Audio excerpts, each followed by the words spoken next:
I want to bring you back to your home state of North Dakota, which was where the Chinese were building a few grain elevators next to one of our most secretive and important strategic nuclear bases.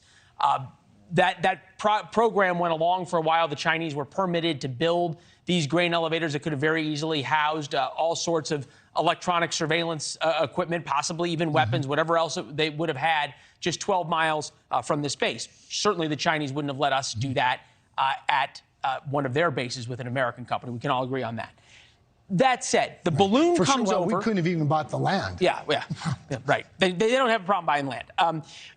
The balloon comes over. And all of a sudden, the residents of North Dakota come together. They shut this down. I know you had a big part in shutting down the Chinese program as well. Could this sort of, we look back on this, almost be like a Sputnik moment in the way Sputnik woke us up to the Soviet threat? This wakes us up to the Chinese threat?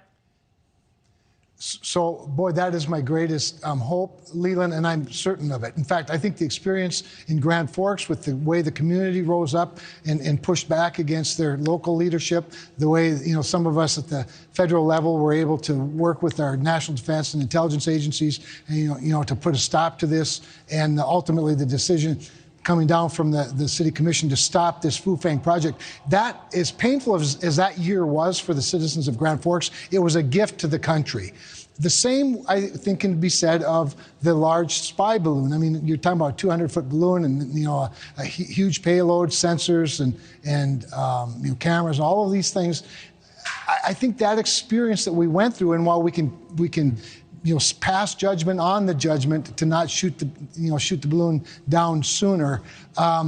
I think it did alert a lot of people to the reality of the threat of China. I think a lot of people were sort of denying that for a long time. They had stuck their head in the sand, but now it's very, very real. I think that makes many things easier. At the same time, now we have these three smaller devices flying in civil airspace, one as low as 20,000 feet, which we wouldn't have even known about before, except that they changed, of course. Yeah, no, I hear you, and crazy.